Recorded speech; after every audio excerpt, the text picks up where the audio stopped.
C'est peut-être la première année que je suis inquiet parce que j'ai l'impression qu'il n'y a pas de remise en question et qu'on ne se réveille pas et que on passe son temps à se satisfaire de ce qui marche depuis X années. C'est-à-dire que les gens qui ne comprennent pas ça, que le football est en danger, ils vont te dire les stades sont pleins. Les installations, il y a eu de l'amélioration dans quasiment tous les clubs. Les stades de Ligue 1. Oui, les stades de Ligue 1 sont pleins et les installations de Ligue 1, les installations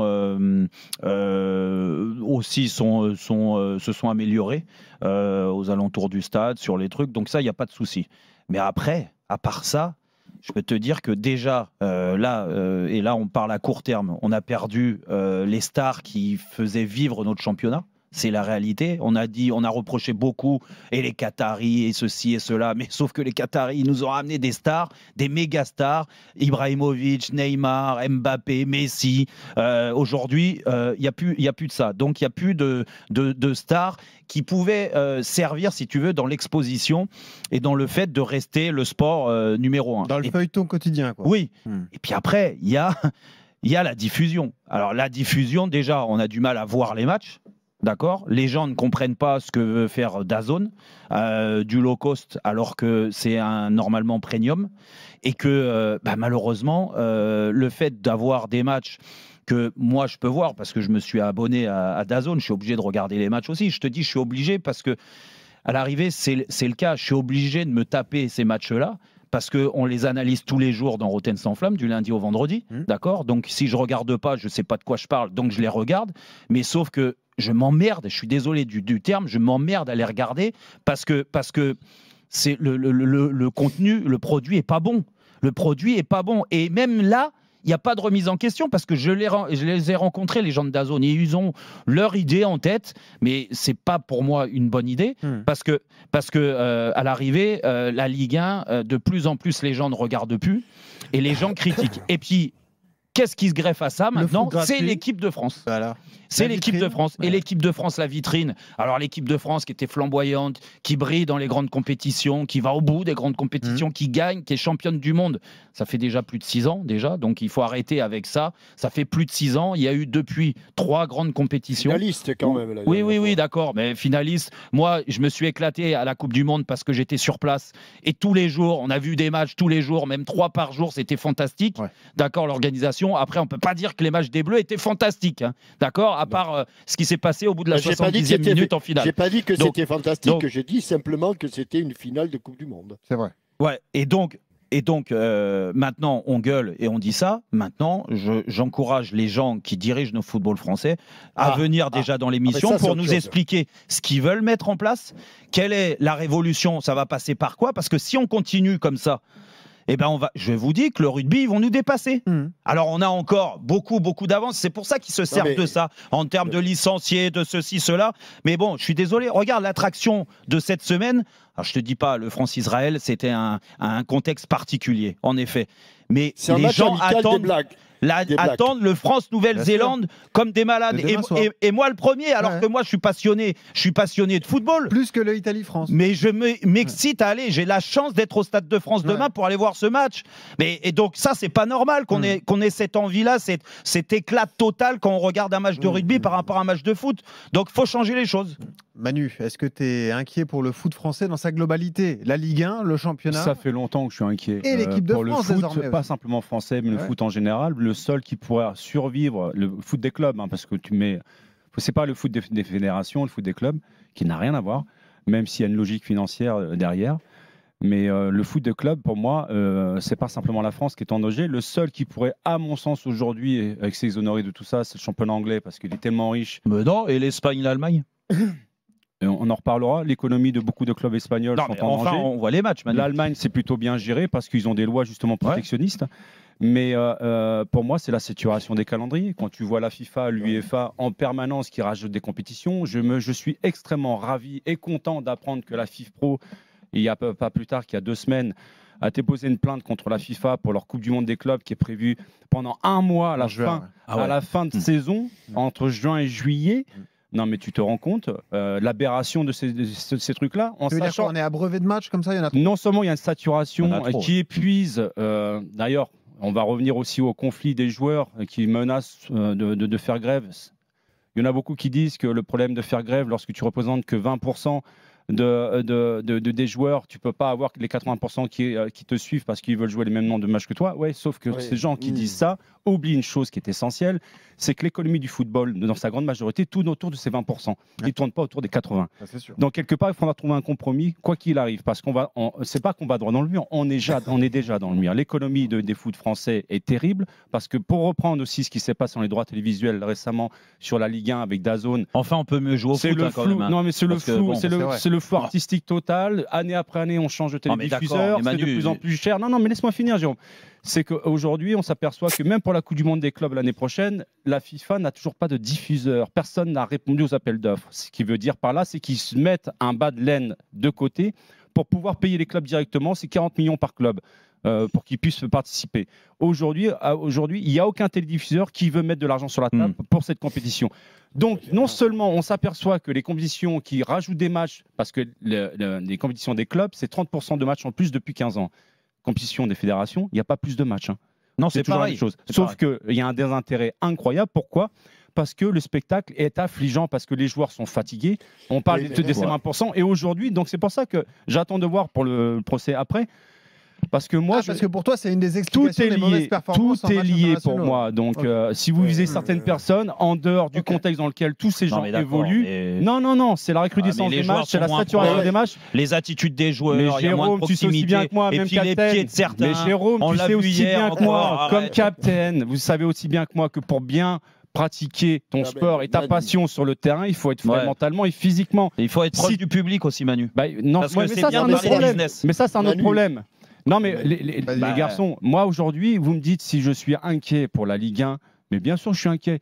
J'attends de voir ce qui va se passer avec DAZN, justement sur le nombre d'abonnés qui vont pas inquiet pour la Ligue 1 et pour l'équipe de France, Manu. Mais l'équipe de France, c'est l'opposition de l'équipe de France avec les clubs, c'est les fédérations contre les clubs, c'est l'UEFA contre la FIFA, c'est le combat.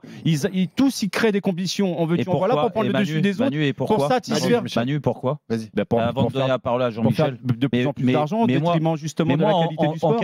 En quelque sorte, je vous en veux, même moi, parce que toi, tu en avais la capacité. Et tu as même voulu y aller dans les instances pour rapporter. J'ai vite arrêté. Oui, donc tu aurais pu. Et Jean-Michel, la même chose.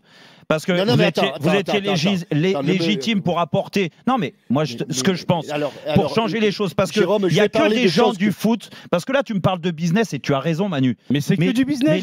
Arrêtez de me parler de football. Il n'y a plus de foot. Et alors, c'est que du business. Mais il faut peut-être remettre des gens du foot à l'intérieur de ces instances. Vas-y, Jean-Michel. Vas-y, Jean-Michel, pardon. Alors, Manu et Jérôme, vous avez parlé du haut de la pyramide. Et vous avez raison tous les deux, tout ce que vous avez dit.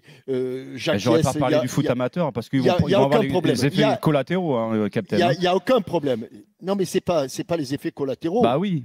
Parce que si demain il n'y a plus de télédiffuseurs, l'argent au niveau des fédérations ne vont plus revenir. Manu, toi, tu as l'impression que les effets collatéraux, c'est-à-dire que du haut, ça va vers le bas. Moi, je te dis que c'est du bas vers le haut. Ah, mais oui. Et aujourd'hui, d'abord, la première chose, Manu, avant de s'occuper de ce qui se passe ailleurs, j'aimerais bien qu'on s'occupe de ce qui se passe chez nous. En bas, bien sûr. Ça c'est déjà la première chose. Mais le foot amateur, quand vous voyez aujourd'hui la situation des clubs, pourquoi on est passé de 22 000 clubs à 14 000 ou 15 000 clubs ? On est même descendu, parce que moi, à mon époque, je me suis endetté. On est à 18 000, on est à 14 000. C'est magnifique. On descend régulièrement parce que les dirigeants, mais ils s'en tamponnent le coquillard. Ah oui, on va faire une fusion. Fusion ? Moi, lorsque j'étais dirigeant et président de district, j'ai refusé les fusions. J'ai refusé des ententes. Mais ça m'a enlevé des voix et pour être élu. Bon, même si j'étais élu à 99%, ça m'a enlevé des voix. Ouais. Mais aujourd'hui, les dirigeants. Alors de temps en temps, on a une bonne nouvelle. Il y a des dirigeants qui se faisaient payer 12 000 euros par mois dans le foot amateur. Dans le foot amateur, vous m'entendez ? 12 000 euros par mois, ils n'ont pas fini leur mandat, ils ont été suspendus. Et puis il y en a qui se faisaient payer 3 500 euros pendant un temps et qui pensaient être élus et qui ne l'ont pas été. Je dirais qu'il y a parfois de bonnes nouvelles, mais les nouvelles sont très mauvaises. sont très mauvaises parce que. Mais c'est quoi tes propositions, Jean-Michel? Qu'est-ce qu'il faudrait faire?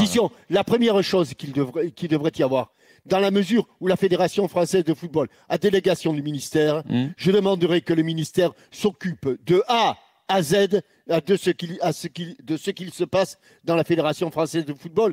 Il y a, dans les autres fédérations, c'est pas parfois plus brillant, hein, je vous rassure. Non, mais qu'il y a un vrai pouvoir, un droit de regard et un pouvoir de décision, bien sûr. Parce que c'est un scandale.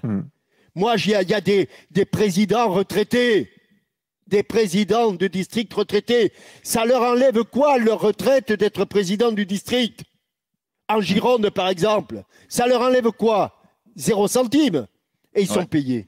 Et ils sont payés. Et les clubs qui votent. Mais quand je dis Gironde, ce n'est pas les seuls, parce que je crois que dans la Nouvelle-Aquitaine, où il y a 12 districts, je pense qu'il y en a 7 ou 8 qui sont payés. Donc, vous voyez, donc, le football amateur est gangréné de A à Z. Vous m'entendez, les gars? Ça fait peur, tout ça. Ah, mais moi, je savais déjà ça. Mais quelles sont les solutions? Parce que quand on vous entend, la première solution, c'est que le ministère de la Jeunesse et des Sports, je ne sais plus comment on l'appelle, le ministère des Sports, mette un grand coup de balai et ça ne s'occupe cas par cas de tous ces problèmes-là. Mais il y a des gens, et des gens, alors je finis, et des gens bénévoles comme moi. J'ai fait 13 ans, j'ai pas fait une note de frais. J'ai pas, lorsque j'invite un partenaire, c'était à mes frais. Les gens comme moi n'ont pas leur place dans ce monde de requins. Vous m'entendez? Oui. Si vous voulez continuer à avoir une vitrine magnifique alors que le corps est gangréné, eh bien, on n'y arrivera pas. Ouais, mais il y a eu une bascule dans les années 2000-2005. Il y a eu une bascule et l'ex-président en est grandement responsable.